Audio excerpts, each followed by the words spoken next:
Good Lord. This crazy shit, sick fuck in Pennsylvania. Um, I'm. They said 450 charges. What in the actual fuck? Look it up. I don't even want to go into it. I don't want to go into it. I'm sure it's going to be pretty much all over the place here in a little bit. It's a pretty shocking fucking. Well, fuck. I'll go ahead and say it, man. Dude was digging up bodies and shit in Pennsylvania. What the fuck? What? Just go look at the article, man. If it doesn't blow your minds, I don't know, man. I can't really call it. You know, this world is. It just seems like every day it just keeps getting a little worse, don't it? Like, I try to be positive and be a good faith, but Lord have mercy. Are we this narcissistic as a society, man? I don't know. I'm waiting on this repairman to get over here, man, to fix my dryer or whatever. So I don't know. I got to keep it short. I got other things to do today too. So y'all have a blessed day, and I hope you find some peace and happiness. What are you doing? Sorry, my dog. I hope you find some peace and happiness in whatever you're trying to achieve. I want you to, every day I do a gratitude list, just a reminder of what I'm actually happy for, what I'm actually intending to try to do in life. I used to be ruled by possessions and material things until, it really started in 2014 when Jay died. And then the losses and losses and losses after that. I had a week before COVID in 2019. Man, I was reminiscing last night, man, about Monte Edwards.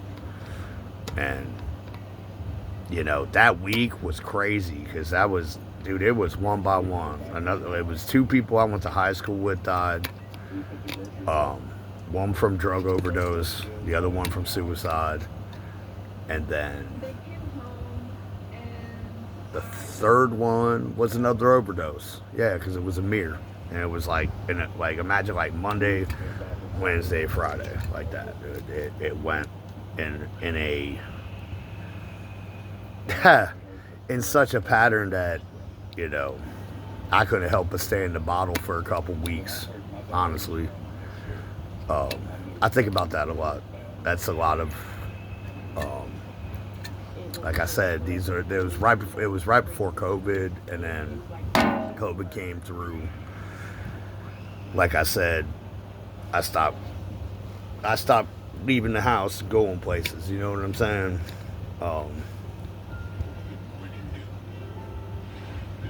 Looking at it now, one thing I miss about Monte, man, is when I still have Facebook. I'm still on Facebook. It was the one person that I would always get likes from. You know what I'm saying? Always likes, dude. So I took his death extra. I known this dude since middle school, man. I took his death pretty hard, man. He was a real good dude. Got along with everybody. And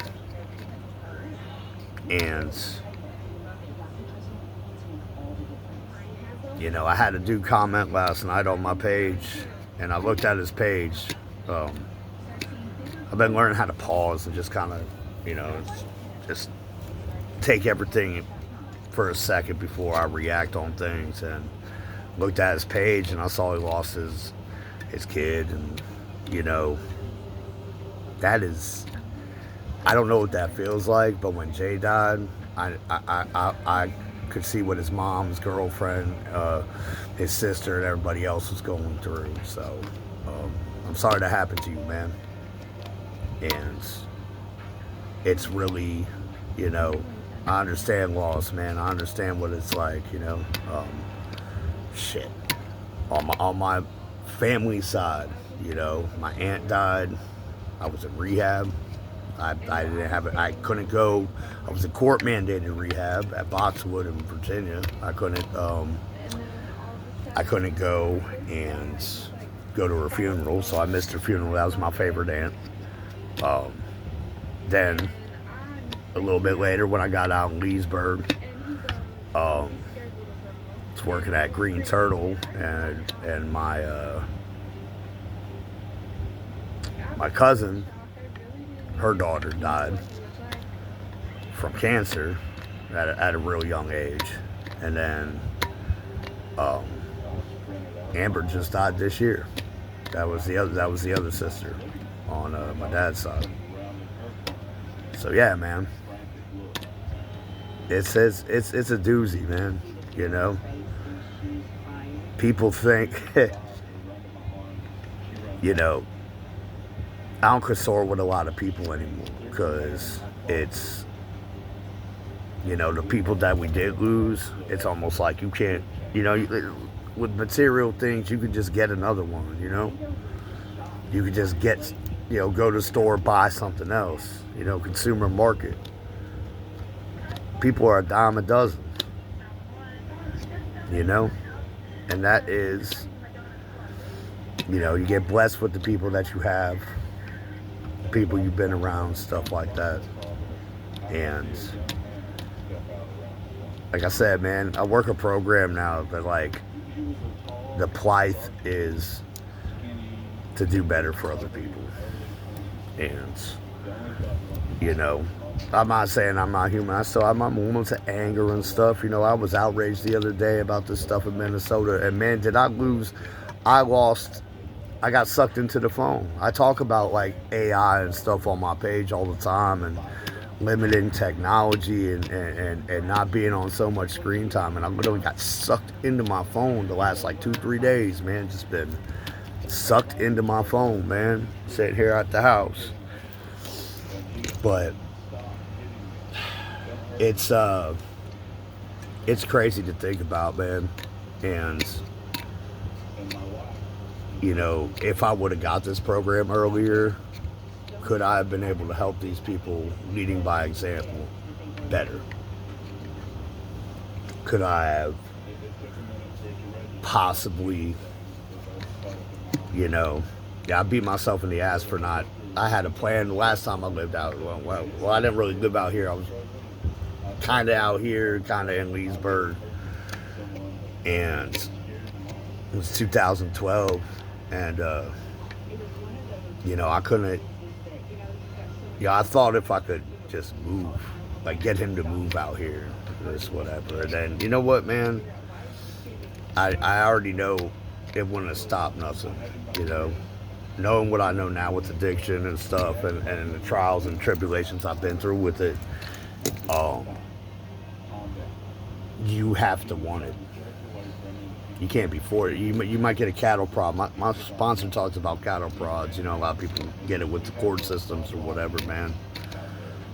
You got to get to a point where you're just tired of living the way you're living, you know? You're tired of living in the crap and the bullshit, you know? And if you can't, you know, you're just going to be doomed to repeat the same toxic behavior over and over again. You know, and I'm not sitting here saying like I'm a saint, dude. I got all types of issues, man. But then once I got clean, dude, I started addressing those issues with a therapist. You know, I feel a lot of us have a lot of, you know, undiagnosed PTSD, undiagnosed. Everybody's been through some traumatic shit, man. I know most of us haven't had a perfect life, even if it looks perfect on social media, man. Everybody has their grit and grime, dude. And you know, we live from that and we move on, man. You know, accountability is a lot of things, man. And, you know, on my page, though, I'm not going to lie, where does it come with accountability? And then sometimes, you know, you get your foot snared into something when you're trying to help out. And the crazy thing about it is, I did the same type of shit to people back in the day when people were trying to help me out. And You know, to have it, like I said, the only way you can change is to literally feel what it feels like. Walk through another person's shoes, whatever. Um, and once your brain has this change, once you have this spiritual awakening they talk about, and everybody works a different program, man. You know, what works for one person might not work for everybody else. So I'm careful on how I say it, man. I read a lot. I stay in the literature. I've been doing online meetings recently, and I've been trying to check out other, like how recovery rocks online and other places.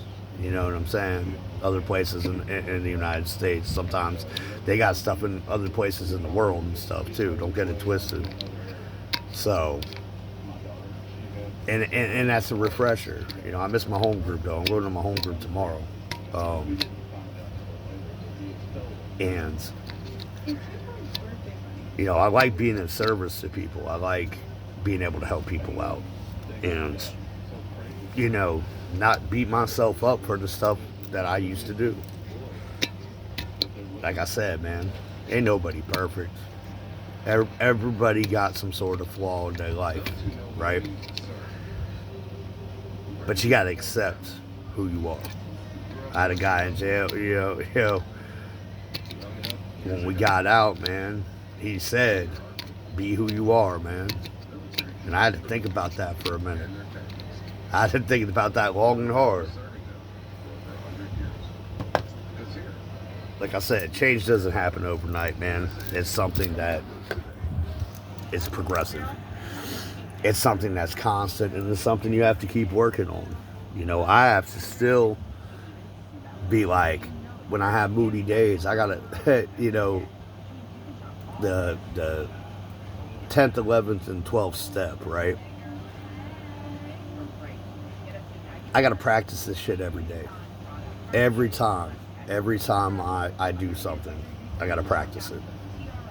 You know what I'm saying? So, because we're human, you know, if you have a disagreement with somebody or whatever, man, do you have the ability to be like, hey, man, I was wrong on this, this, and this. You know, it's that my part of the inventory, right? So, and a lot of that's for you. A lot of that's to be able to figure stuff out, man. But to be able to calm and to be able to be at peace sometimes. I couldn't be at peace when I was using. I couldn't just be and relax and, you know, do that type of stuff. It was always on the go, movement this, movement that. I wake up at normal times, dude. I got 2 dogs I gotta feed all the time, man. And if I don't wake up when they're hungry, this little one wakes me up. You know what I'm saying? He barks. My neighbors can hear it too, man. Little Nipses. You know? So, that responsibility. And a lot of people in the program do have dogs. It's therapeutic. It's something that you make the connection with them. And I'm not knocking cat people by any means either, man. It's just, you know, I prefer the company of a dog, man. That's just how it is. And, you know, they are. My sponsor also says they're unconditional love, you know. They love you because you feed them. You give them water. You throw the ball with them. It's very simple, in simple terms, you know. But humans don't seem to have that type, you know. It's very hard to find that type of connection with people, you know. And if you have it, you know, bless you. It's awesome. Today, I'm just going to try to be a little bit nicer to everybody, man. I'm going to try to be a little bit more considerate to people. And if I see people fall, I'm going to try to pick you up, man. It's a RZA song. Everybody is free. Great song. Anyways, I will talk to y'all later. I got to get up and get this stuff going. These guys got probably be here to fix the stuff here soon. So I will talk to y'all later. You have a blessed day.